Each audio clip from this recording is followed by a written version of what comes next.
السلام عليكم أصدقائي، مرحبا بكم في فيديو جديد على القناة.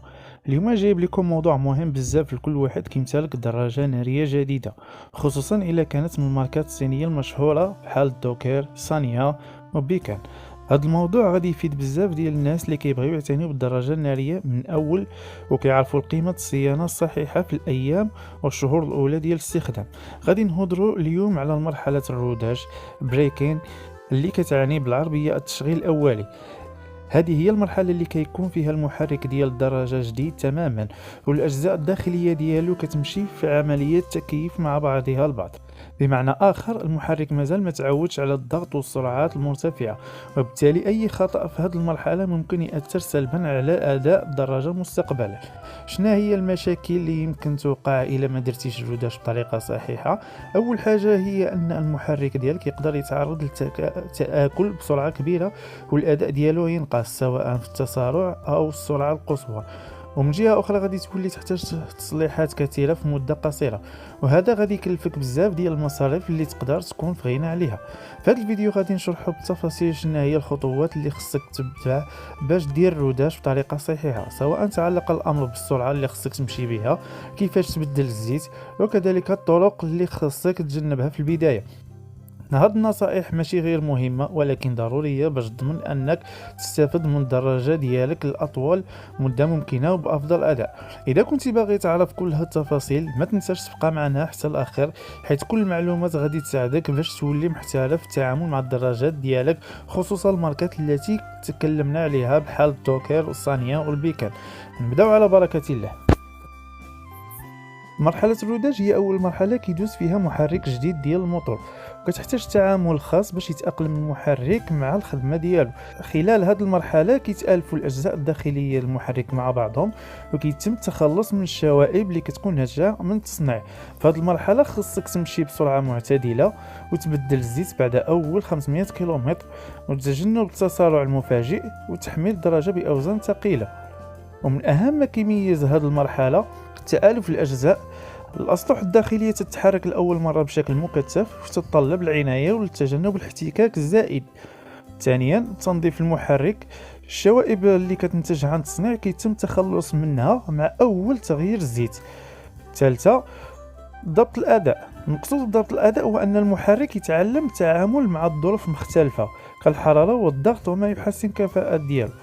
هاد الخطوة أساسية كتأثر على العمر الدراجة والجودة الأداء ديالها مستقبلا. أهمية التسارع المعتدل. في أول مرحلة ديال الروداج، التسارع المعتدل مهم بزاف باش تحافظ على المحرك ديال الموتور ديالك. إذا تسارعت بشكل مفاجئ أو استعملتي الدراجة بسرعة عالية، غادي تزيد الضغط على الأجزاء الداخلية اللي مازال كتحاول تألف وتتأقلم مع بعضها. هادشي يقدر يسبب في الاحتكاك الزايد، الحرارة المرتفعة، وحتى تآكل الأجزاء بسرعة. التسارع المعتدل كيعطي الفرصة للمحرك باش يخدم بطريقة متوازنة بلا ما تضغط عليه بزاف، وهكذا غادي تضمن أداء مزيان على المدى. أهمية تغيير الزيت بعد 500 كيلومتر. أول تغيير ديال الزيت في الموتور خاصو يكون بعد ما تجاوز 500 كيلومتر تقريبا، وهاد الخطوة مهمة بزاف خصوصا في مرحلة الروداج. علاش؟ حيت المحرك الجديد كيتعرض للاحتكاك بين الأجزاء الداخلية، وهذا الاحتكاك كينتج عنه شوائب صغيرة بحال برادة الحديد اللي كيتجمعوا في الزيت. واذا خليتي هاد الشوائب في الزيت بزاف، غادي تضر المحرك مع الوقت وتسبب في التكاؤل ديال الاجزاء. تغيير الزيت كيساعد باش تنظف المحرك من هاد الشوائب، تضمن انه يخدم بكفاءة مزيانة، واستعمال الزيت الجيد ومناسب للنوع الدراجة ديالك. تجنب التحميل الزائد على المحرك. في مرحلة الروداج، واحد من الأخطاء اللي ممكن تضرب المحرك بزاف هو التحميل الزائد. هاد الشيء كيوقع إلا حملتي في الدراجة الأوزان ثقيلة بحال ركاب إضافيين أو أمتعة كبيرة. المحرك في هذه المرحلة مازال جديد وما تأقلمش مع الخدمة، والتحميل الزايد كيضغط عليه بزاف وكيعرضو للسخونية الزايدة والتكاؤل. باش تحمي المحرك ديالك خصك تمشي خفيف وتجنب الأوزان الثقيلة، خصوصا في الأيام الأولى، وحتى الطرق الوعرة اللي كتطلب جهد كبير من الدراجة حاول تفاداها في هذه المرحلة. الهدف هو تخلي المحرك يخدم براحة وبلا ضغط زائد. تنوع في أسلوب القيادة. في مرحلة الروداج التنوع في أسلوب القيادة مهم بزاف باش المحرك يتعود على جميع الحالات.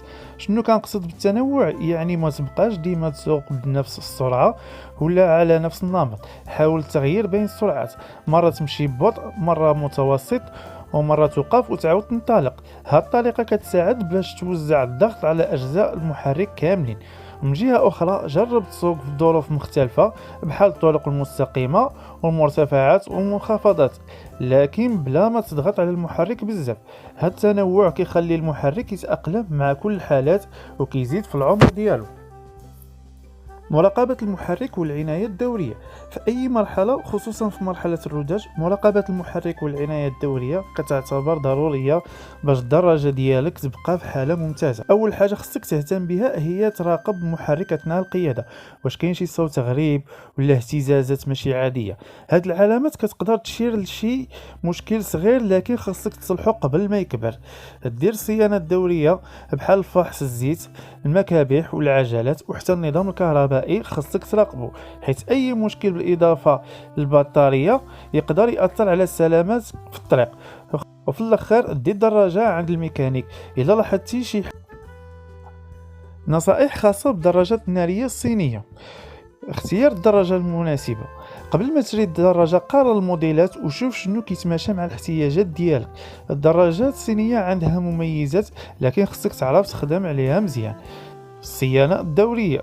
الدراجات الصينية كتحماق على العناية المنتظمة، بحال تغيير الزيت في المواعيد المحددة وفحص المكابح والإطارات بشكل منتظم. استخدام القطع غيار الأصلية. حاول تختار القطع الغيار بجودة مزيانة، حيث بعض القطع التجارية رديئة وكتقدر تضرب المحرك. السياقة المعتدلة. تجنب التسارع المفاجئ أو قيادة بسرعة عالية، خصوصا في البداية، باش المحرك يخدم مزيان وما يتآكلش. التحميل الخفيف. ما تحملش الدراجة بالأوزان ثقيلة بزاف باش المحرك ما يتعرضش للضغط الزايد. تعامل مع المحرك. حاول تعرف على طريقة الخدمة ديال المحرك وكيفاش تسوق في الظروف مختلفة بحال المرتفعات والطرق الوعرة. اتباع لهاد النصائح غادي تضمن الاداء مزيان والعمر طويل للدراجه الصينيه ديالك. التحلي بالصبر والانتظار. في مرحله الروداج الصبر هو المفتاح باش تضمن الاداء مزيان للدراجات الناريه على المدى الطويل. المحرك الجديد كيتطلب تعامل خاص وكيحتاج الوقت باش يتاقلم مع الخدمه اليوميه. ما تسرعش في استعمال السرعات العاليه وتحميل الدراجه بزاف، حيث اي ضغط زايد في هذه المرحله كيمكن ياثر على المحرك ديالك. خليك صبور وخدام بالتدريج. التزم بالنصائح ديال الروداج، كيف ما هي السرعه المعتدله وتغيير الزيت في المواعيد. مع الوقت الدراجه غادي تولي تخدم بالاداء مستقر وطويل الامد. وهذه هي النصائح الأساسية باش تضمن أن الدراجة النارية ديالك، سواء كانت دوكر، صانية، بيكان أو أي درجة صينية، تدوم معك لمدة طويلة وتخدم بأفضل أداء. أهم حاجة هي الصبر والتعامل الجيد مع المحرك في مرحلة الروداج.